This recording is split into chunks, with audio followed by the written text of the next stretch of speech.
할렐루야. 귀한 찬양 감사드립니다. 오늘 하루 하나님의 은혜가 충만한 주일 되시기를 바랍니다. 아멘. 여러분, 울분이라는 단어 들어보셨습니까?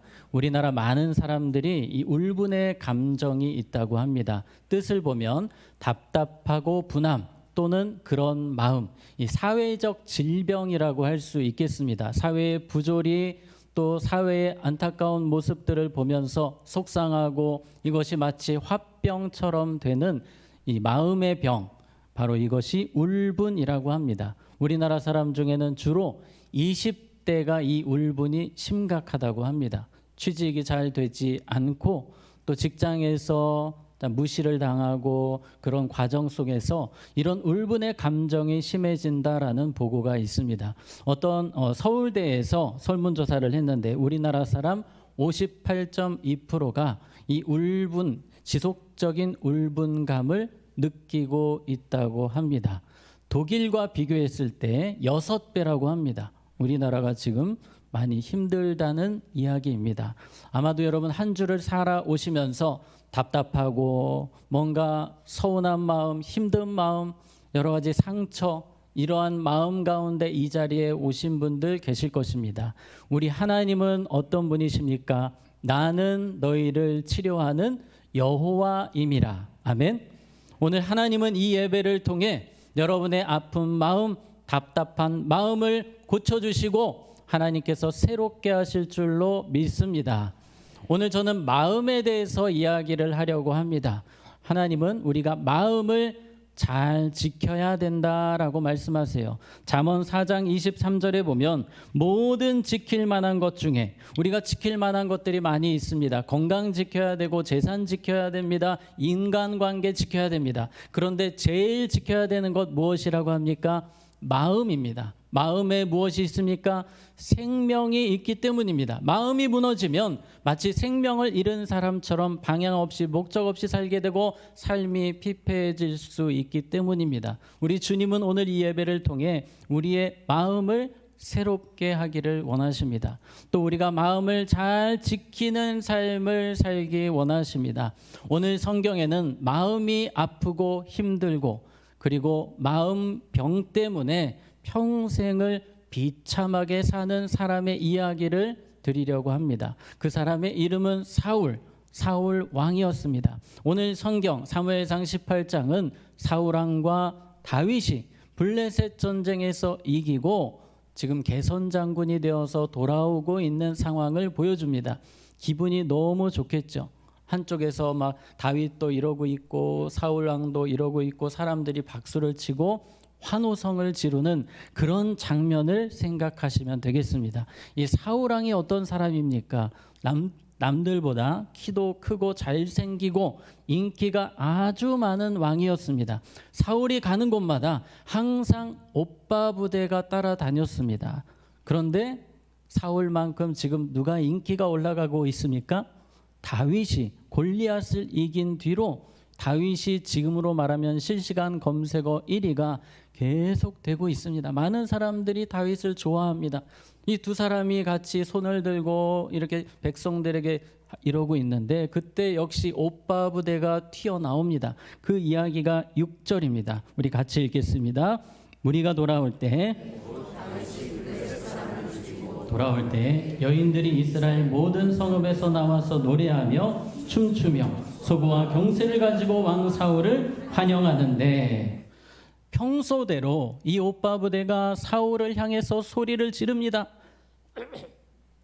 분위기는 아주 좋았습니다. 악기를 동원하고 막 춤을 추고 난리가 났어요.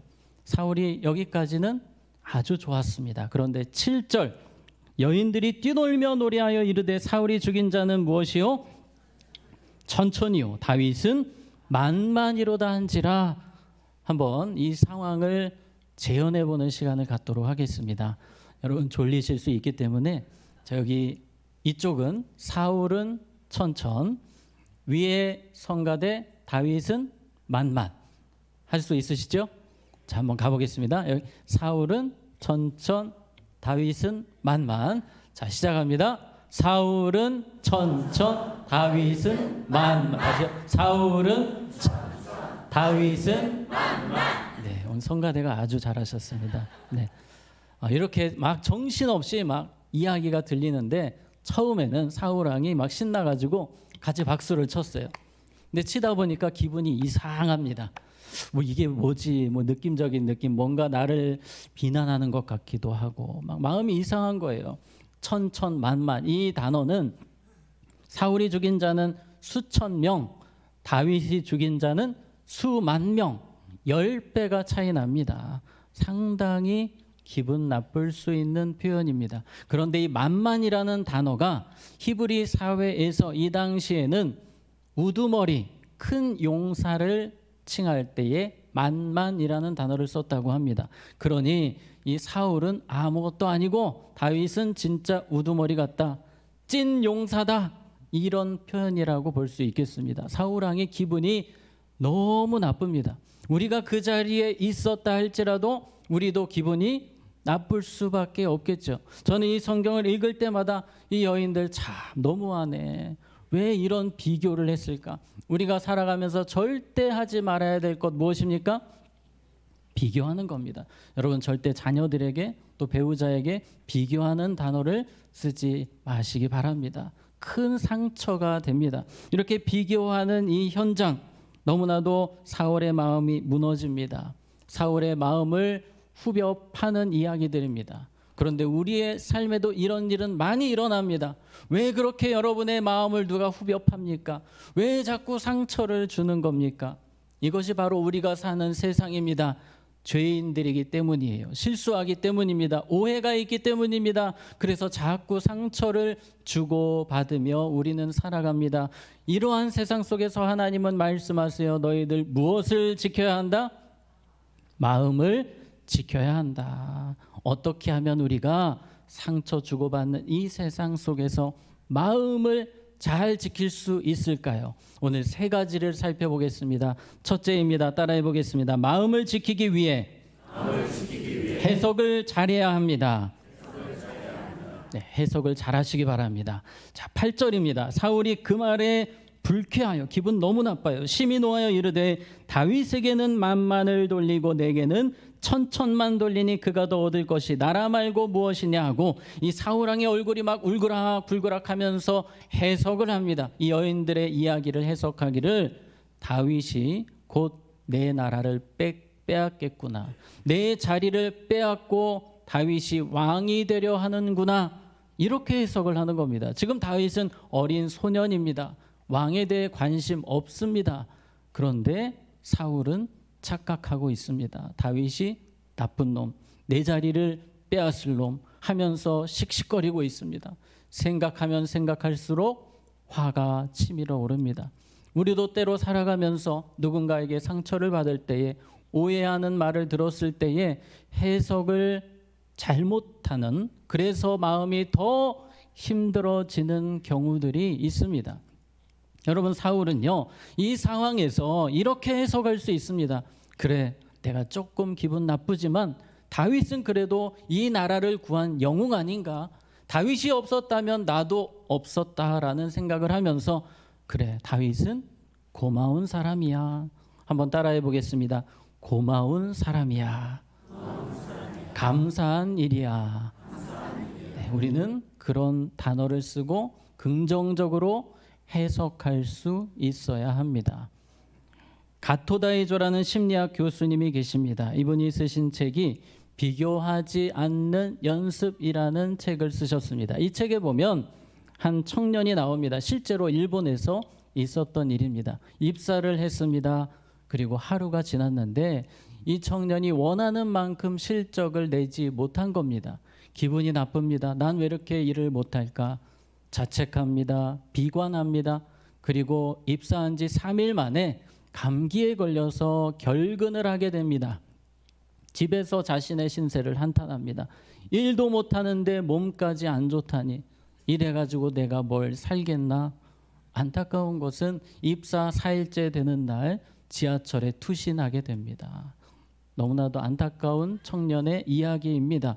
그런데 그때 같이 입사했던 사람들이 총 10명이었는데 10명 다 첫째 날에 아무런 실적이 없었다고 합니다. 그런데 9명은 다음엔 더 잘할 수 있을 거야.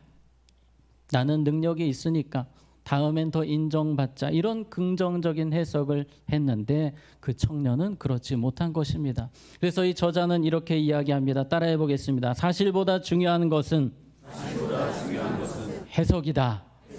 예, 그렇습니다. 여러분, 사실보다 중요한 것은 내가 그것을 어떻게 받아들이고 어떻게 해석하느냐에 달려 있는 겁니다. 그것이 바로 마음을 지키는 거예요. 우리 하나님의 자녀들은 바른 해석을 할 수 있습니다. 왜 그렇습니까? 하나님이 우리의 선한 목자가 되시기 때문인 줄로 믿습니다.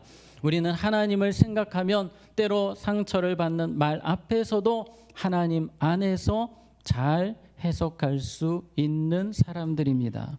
바로 요나단이 그랬습니다.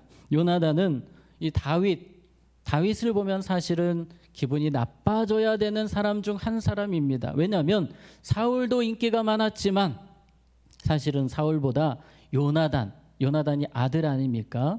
왕자예요, 왕자. 사울보다 인기가 조금 더 높았습니다. 이제 앞으로 왕이 될 사람이거든요. 인기가 많았는데 다윗이 등장하면서 요나단은 잊혀집니다. 거의 무명에 가까운 사람처럼 사람들의 말에서 사라지게 됩니다. 그렇게 된 요나단 얼마나 속상하겠습니까? 그런데 요나단은 해석이 다릅니다. 고마운 사람, 다윗은 우리나라를 구한 영웅, 다윗이 없었다면 우리 아버지도 왕으로 살 수가 없었고 나도 왕자로 살 수 없었는데 다윗만 생각하면 너무 고마운 거예요. 여러분, 바로 이것이 하나님 자녀의 해석이 되어야 합니다. 요나단은 너무 고마워서 자신의 애장품을 이 다윗에게 다 주는 겁니다. 칼과 창과 활과 띠와 모든 것을 다윗에게 줄 정도로 다윗을 사랑했고 또 고마워했습니다. 이 요나단이 사실은 사람 아닙니까? 왜 질투가 없겠습니까? 그도 질투하는 마음이 있었겠지만 그 질투를 뛰어넘은 마음은 배우고자 하는 마음이었습니다. 이 어린 다윗이지만 하나님을 향한 그 사랑, 하나님을 향한 믿음이 남달랐기 때문에 요나단은 질투라는 마음보다는 배우고 싶었습니다. 이 다윗을 스승처럼 생각했던 것입니다. 랄프 와일드 에머슨이라는 시인은 질투에 대해서 이런 이야기를 합니다. 한번 같이 읽어볼까요? 모든 사람에게는 나보다 나은 면이 있으며 그러한 점에서 그들은 나의 스승이다. 이분은 이야기합니다. 질투는 무지에서 오는 것입니다. 더 우리는 배워야 합니다. 배우기 위해서 살아가는 사람들은 쉽게 질투하지 않습니다. 내가 저분을 통해서 더 성장해야지라는 마음을 갖게 되는 것입니다. 요나단은 그렇게 다윗의 위대함을 인정했고 감사했습니다. 스승처럼 여겼습니다. 이런 모습을 하나님은 너무나 귀하게 여기셨습니다. 겸손한 사람을 하나님은 높이 들어 쓰시지 않습니까? 하나님은 요나단을 존귀하게 사용하십니다. 다윗이 거의 죽어가는 상황에서 하나님이 메신저로 요나단을 보내십니다. 다윗이 힘든 곳 어느 곳이든지 하나님이 보내셔서 다윗을 다시 일어나게 하십니다. 그 일을 하나님께서 요나단을 통해 이루십니다. 아마도 천국에서 요나단의 상급은 누구보다 컸을 것 같습니다. 하나님이 그렇게 귀하게 여기셨습니다. 여러분, 우리는 요나단처럼 해석을 잘해야 됩니다. 저는 한 사람을 또 소개하려고 합니다. 사도 바울입니다. 이 사도 바울이라는 사람은 육신의 가시가 있었습니다. 이 질병이었습니다. 이 질병이 어떤 질병이었냐면 간질이라는 얘기가 참 많습니다. 안과적인 질병을 이야기하는 분도 계시지만 많은 학자들이 간질일 것이다 이야기를 합니다. 복음을 전하시다가 간질이 찾아와서 쓰러지고 힘든 날들이 있으셨습니다. 너무 힘들고 짜증나고 신세 한탄을 할 수밖에 없는, 그렇게 해석할 수밖에 없는 사도 바울의 인생이었지만 성령 안에서 그는 바른 해석을 찾게 됩니다. 주님의 음성을 듣게 됩니다. 고린도후서 12장 9절입니다.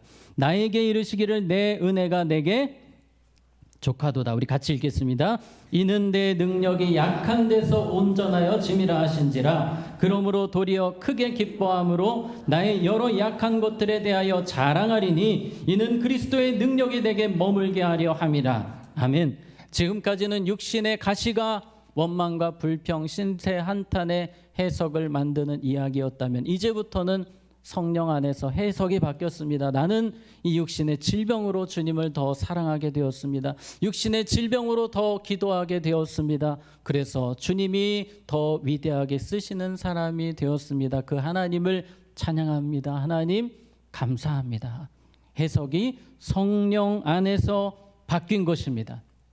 여러분의 모든 해석이 성령 안에서 이루어질 때에 성령님께서는 우리가 보지 못하는 것들을 보게 하시고 감사의 제목들을 찾게 하십니다.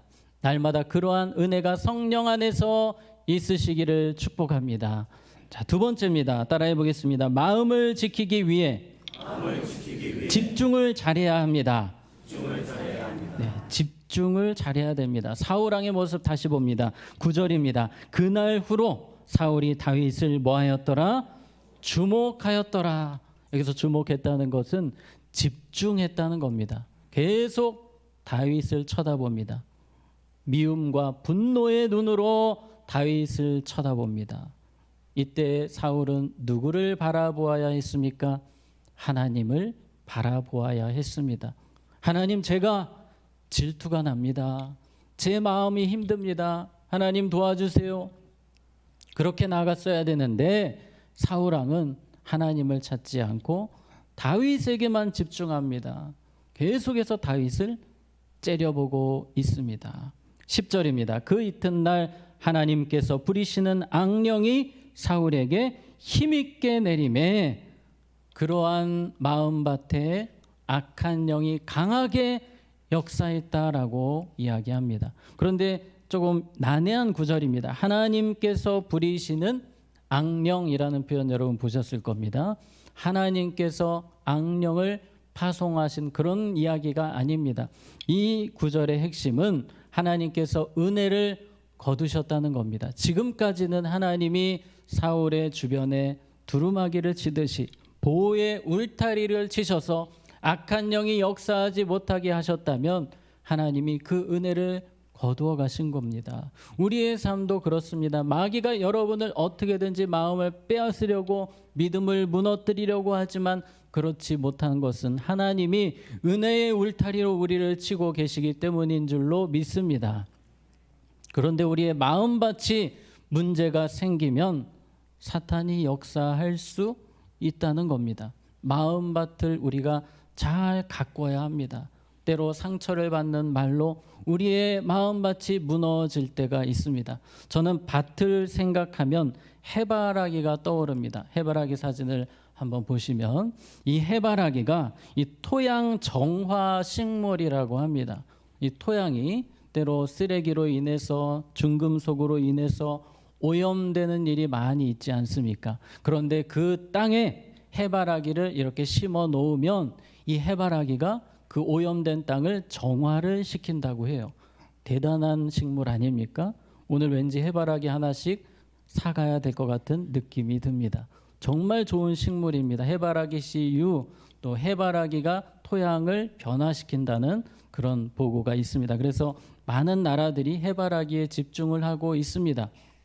마치 해바라기를 심으면 토양이 변화되는 것처럼 우리가 말씀과 기도를 심게 되면 바로 그때 해바라기가 태양을 바라보는 것처럼 우리의 시선이 어디로 갑니까?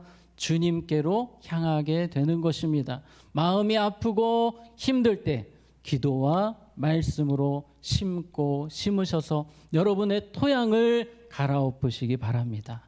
그때 우리는 우리의 시선이 주님께 향할 수 있습니다.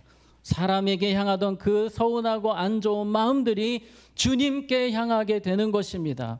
그렇게 살아가는 우리 모두가 되기를 원합니다. 자, 그래서 오늘 계속해서 요나단의 이야기를 한 번 더 보려고 합니다. 이 요나단의 삶을 보게 되면 요나단이 어려울 때마다 그의 시선을 하나님께 향하는 것을 우리는 보게 됩니다. 이 사무엘상 14장에 보게 되면 요나단과 부하가 함께 블레셋 적진에 들어갑니다. 그런데 블레셋 적진에는 수십 명의 군인들이 있고 이 요나단 쪽에는 단 2명뿐입니다.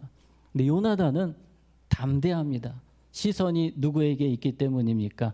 하나님께 있기 때문입니다. 그런데 같이 따라온 요나단의 부하는 무기를 들고 있는데 계속 다리가 막 떨리는 겁니다. 견디기 힘들어요. 자기는 2명이니까 어떻게 이기냐 이겁니다. 그때 요나단이 이런 말을 합니다. 우리 한번 같이 읽겠습니다. 여호와의 구원은 사람이 많고 적음에 달리지 아니하였느니라. 아멘. 요나단은 두려움의 감정을 하나님을 바라봄으로 이기는 겁니다. 우리가 비록 2명이지만 우리는 누가 함께하는 사람들이다? 하나님이 함께하는 사람들이다. 숫자가 크고 적고의 문제가 아니고 하나님이 지켜주시면 된다라는 겁니다. 그리고 이 고백을 하고 부하도 힘을 내서 같이 싸워서 무려 20명을 2명이 때려 눕히는 그런 승리를 거두게 됩니다. 바로 이것이 요나단의 인생이었고 하나님을 집중하는 삶이 무엇인지 보여주는 삶이라 할 수 있겠습니다. 하나님께 온전히 집중하여 살아가는 사람은 갑자기 치고 들어오는 마음의 문제들을 능히 뛰어넘을 수 있게 됩니다. 다니엘을 생각해 보기 원합니다. 다니엘은 이 왕궁에서 페르시아 왕궁에서 누구보다 정직하고 바르게 성실하게 살았습니다. 그렇게 다니엘이 열심히 살았음에도 주변에서 그렇게 질투합니다. 시기합니다. 그리고 음모를 꾸밉니다. 이 다니엘을 무너뜨릴 법을 만드는데 다니엘이 기도하는 모습을 보고 기도하는 사람은 사자굴에 넣자라는 법안을 통과를 시킵니다. 이러한 일련의 과정을 보면서 다니엘 입장에서는 너무 마음이 안 좋을 수 있습니다. 저 사람들은 왜 나를 못 잡아먹어서 안달인가? 왜 이렇게 나한테 아픔과 고통을 주는가 하면서 그 사람에게 집중했더라라는 표현이 성경에 없습니다. 다니엘은 오직 누구만 바라봅니까? 주님만 바라봅니다. 하루에 3번씩 늘 하던 대로 하나님을 바라보며 기도했습니다. 감사하며 기도했다고 했습니다. 그리고 그 모든 어려움을 능히 뛰어넘는 삶을 살게 되었습니다. 바울과 실라를 우리가 생각해 보기 원합니다. 바울과 실라가 복음을 전하다가 귀신 들린 여자의 귀신을 쫓았습니다. 그 사람이 알고 보니까 무당이었습니다. 무당 주인이 난리가 났습니다. 무당 주인이 한 명이 아니고 여러 사람이에요. 수익원이 아주 좋기 때문에 이 무당을 통해서 그동안 수입 많이 올리다가 귀신이 떠나가니까 너무 분노합니다. 그리고 바울과 실라를 고소하는 겁니다. 사람들을 선동해서 바울과 실라를 어떻게든지 쫓아내려고 합니다. 재판을 받게 되었습니다. 이 무당의 주인들이 난리를 치니까 이 재판장이 무당 주인들의 말을 들어주는 겁니다. 재판에 패했고 바울과 실라는 감옥에 갔고 두들겨 맞습니다. 피가 낭자한 그 상황에서 감옥에서 바울과 실라는 그 무당 주인들을 묵상했습니까? 아닙니다. 성경에 보니까 무당 주인은 관심이 없습니다. 하나님을 바라봅니다. 그리고 하나님을 찬양합니다. 이 상황에서도 놀라운 일을 이루실 하나님 찬양하고 감사할 때에 감옥문이 열린 줄로 믿습니다. 우리가 사람에게 집중하는 것이 아니라 하나님께 집중할 때에 하나님은 우리의 마음 만져주시고 다시 일으켜 주십니다. 마지막으로 예수님을 생각해 보려고 합니다. 예수님은 이 겟세마네 동산에서 고통의 시간을 보내십니다. 그때 예수님 얼마나 힘드셨냐면 제자들에게 내 마음이 죽게 되었다라는 표현을 쓰십니다. 너무 힘드셨습니다. 그런데 하나님께 집중합니다. 하나님의 뜻을 구합니다. 그리고 승리의 길을 걸어 가셨습니다. 우리 하나님의 자녀들은 마음이 힘들고 답답하고 어려울 때마다 하나님께 집중하며 기도로 심고 말씀으로 심으면서 하나님의 뜻을 구하면서 일어날 수 있어야 합니다. 모든 상황에서 하나님의 뜻을 구하는 것, 그것이 바로 주님의 자녀의 삶인 것입니다. 오직 주님을 바라봄으로 어려운 마음을 능히 뛰어넘는 우리 모두가 되기를 원합니다. 자, 마지막입니다. 세 번째 따라해 보겠습니다. 마음을 지키기 위해 초기 진화를 잘해야 합니다. 산불도 초기에 잡아야 되는 것처럼 우리가 이 어려운 마음, 힘든 마음, 답답한 마음 주님 앞에 빨리 나아가서 회복을 받아야 됩니다. 에베소서 4장 26, 27절에 분을 내어도 죄를 짓지 말며 해가 지도록 분을 품지 말고 마귀에게 틈을 주지 말라. 해가 지도록 분을 품지 말고라는 말은 빨리 이 감정을, 이 마음을 해결하라는 겁니다. 초기에 이 마음을 잘 끝내라는 겁니다. 예전에 그런 설교를 제가 들은 적이 있습니다. 이 분노의 감정을 잘 다스리지 못하면, 빨리 해결하지 못하면 마치 산불처럼 시간이 지날수록 통제불능 상태가 된다라는 설교를 들은 적이 있습니다.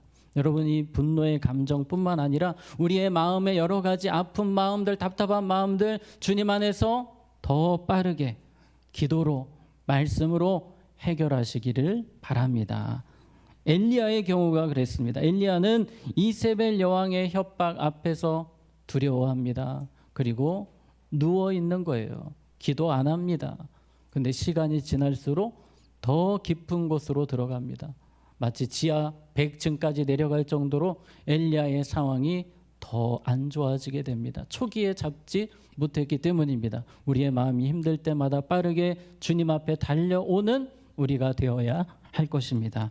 사무엘상 30장 6절에 보면 백성들이 자녀들 때문에 마음이 슬퍼서 다윗을 돌로 치자 하니 다윗이 크게 다급하였으나 그의 하나님 여호와를 힘입고 용기를 얻었더라. 아멘. 백성들이 다윗에게 돌을 들고 뛰어올 때에 다윗은 누구보다 힘들었습니다. 다윗이 잘못한 부분이 있었기 때문입니다. 너무 고통스러웠던 그 현장에서 다윗은 바로 늘 그랬던 대로 기도했고 하나님의 도우심, 하나님의 만져주심, 하나님의 회복하심을 경험하고 용기를 내어서 그 어려움을 뛰어넘게 됩니다. 마태복음 6장 27절 우리 같이 읽습니다. 시작. 염려함으로 그 길을 한 자라도 더할 수 있겠느냐. 아멘. 우리가 염려한다고 달라지는 것이 없다라고 예수님 말씀하십니다. 염려할 시간에 기도해라. 하나님 안에서 그 감정을 해결하라 말씀하십니다. 자, 말씀을 정리하겠습니다. 사울 왕은 마음을 지키지 못했습니다. 우리의 모습이 될 수도 있습니다. 그런데 사울 왕보다는 우리가 훨씬 상황이 좋습니다. 왜냐하면 우리 안에 성령님이 계시기 때문입니다. 우리 예수님이 여러분 한 분 한 분을 위해서 하늘 보좌 우편에서 지금도 끊임없이 기도하시기 때문입니다. 또 우리 교회에는 우리 교역자들, 또 제가, 우리 성도님들이 함께 기도하고 있습니다. 사울 왕과 같이 어려운 마음 앞에서 점점 무너져 내리는 모습이 아니라 빠르게 뛰어넘고 믿음으로 승리하는 우리 모두가 되기를 원합니다. 이 시간 함께 찬양하고 마치겠습니다. 주님이 우리의 산성이 되시고 요새가 되십니다. 어려운 마음을 붙들어 주십니다. 여러분의 어떤 마음이 있으시더라도 이 찬양을 통해 회복의 은혜가 있기 원합니다. 아무것도 두려워 말라. 주 나의 하나님이 지켜주시네. 놀라지 마라, 겁내지 마라. 주님 나를 지켜주시네. 아무것도 두려워 말라. 아무것도 두려워 말라. 주 나의 하나님이 지켜주시네. 놀라지 마라, 겁내지 마라. 주님 나를 지켜주시네. 내 맘이 매겨워, 내 맘이 힘에 겨워 지칠지라도 주님 나를 지켜주시네. 세상의 험한 풍파 몰아칠 때도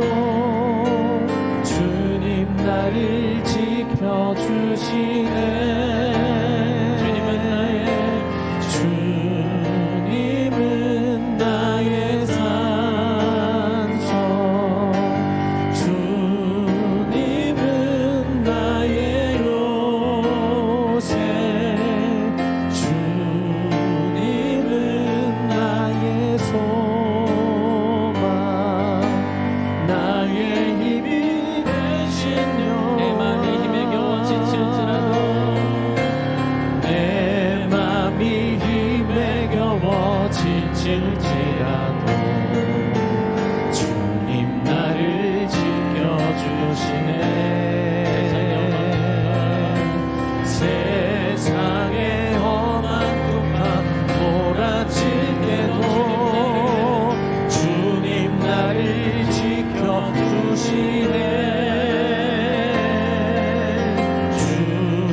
주님은 나의 산소,